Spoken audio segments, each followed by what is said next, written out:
আজকের অনুষ্ঠানের সম্মানীয় সভাপতি, জাতীয় ঐক্যমত্য কমিশনের সভাপতি, অন্তর্বর্তী সরকারের প্রধান উপদেষ্টা অধ্যাপক মোহাম্মদ ইউনূস,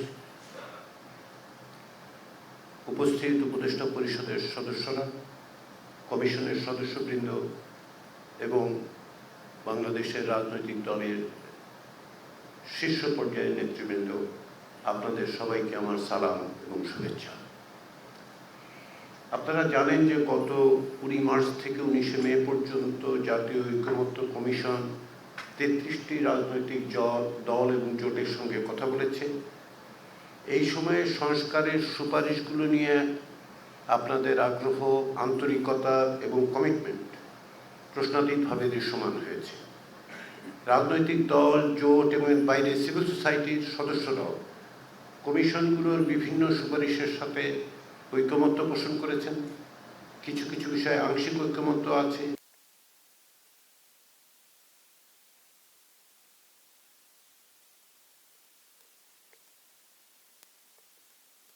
করা যাবে।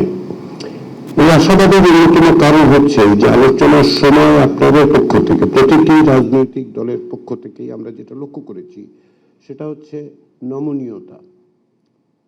রাষ্ট্রীয় এবং জাতীয় স্বার্থকে প্রাধান্য দিয়ে যে নমনীয়তা রাজনৈতিক দলগুলোর পক্ষ থেকে প্রদর্শন করা হয়েছে তা আমার কাছে মনে হয়েছে অভূতপূর্ব।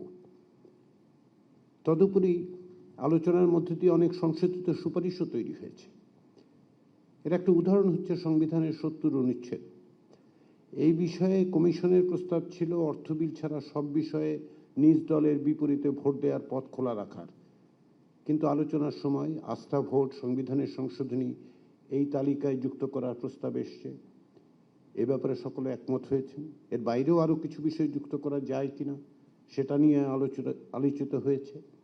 আমরা আশা করি আগামী দিনের আলোচনায় আমরা সকলে এইরকম বিষয়গুলোতে এক জায়গায় আসতে পারব। এই প্রেক্ষিতে দুটো বিষয় স্পষ্ট করে বলা দরকার। আমাদের হাতে সময় খুব কম। কমিশনের মেয়াদ 15ই আগস্ট পর্যন্ত, কিন্তু আমরা জুলাই মাসের মধ্যেই জুলাই সনদ তৈরি করতে সচেষ্ট। দেশের সামগ্রিক পরিস্থিতি এবং জনগণের আকাঙ্ক্ষার বিবেচনায় আমাদের দরকার দ্রুততার সাথে আমাদের ওপর, অর্থাৎ কমিশন এবং আপনাদের ওপর অর্পিত দায়িত্ব সম্পন্ন করা। ফলে আগামী দিনগুলোতে প্রয়োজনে উপর্যুপরি দিনব্যাপী আলোচনার মাধ্যমে আমাদের অগ্রসর হতে হবে। দ্বিতীয়ত, আমরা এক এক দিনের জন্য একটি বিষয় পূর্বে নির্ধারণ করে আলোচনা করতে ও উপসংহারে পৌঁছতে আগ্রহী। যেসব বিষয়ে আংশিক একমত ও ভিন্নমত আছে সেগুলি নিয়ে আলোচনা হবে এবং আমরা আশা করছি যে আলোচনার টেবিলে আমরা অনেক বিষয় হয়তো ঐকমত্যে পৌঁছতে পারবো। কিছু বিষয়ে সম্ভবত ঐকমত্যে পৌঁছানো সম্ভব হবে না। আগামীকাল থেকে আমাদের এই আলোচনা শুরু হচ্ছে, যেটা আপনাদেরকে অবহিত করা হয়েছে।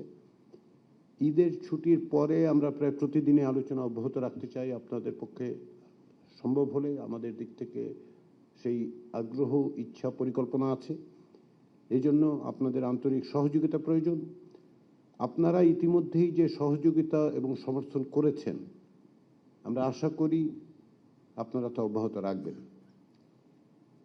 দীর্ঘদিনের গণতান্ত্রিক সংগ্রামের শহীদ ও যোদ্ধারা, গত বছরের জুলাই আগস্টের শহীদ ও আহতরা আমাদের উপরে যে পবিত্র দায়িত্ব অর্পণ করেছেন, আমাদের তাতে সফল হতেই হবে। তাদের রক্তের ও প্রাণের কাছে আমাদের দায় একটি গণতান্ত্রিক রাষ্ট্র গঠনের পথে অগ্রসর হবার একটি পথরেখা তৈরি করা।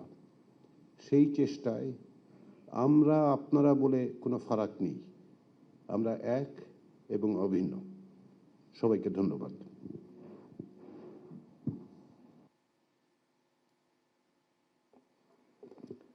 ধন্যবাদ মাননীয় সহ সভাপতি, জাতীয় ঐক্যমত্য কমিশন।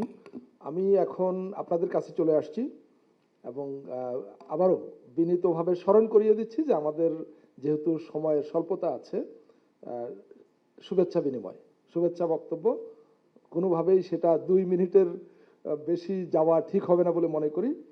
তা আমি প্রথমে আমন্ত্রণ জানাচ্ছি বাংলাদেশ খেলাফত মজলিসের মহাসচিব মাওলানা জালাল উদ্দিন আহমদ। মাওলানা জালাল উদ্দিন আহমদ, মাইক্রোফোনটা একটু পৌঁছে দিন। দুটো মাইক্রোফোনে ওদিকে নিয়ে যান। আচ্ছা আছে, ওনার কাছে আছে। জি।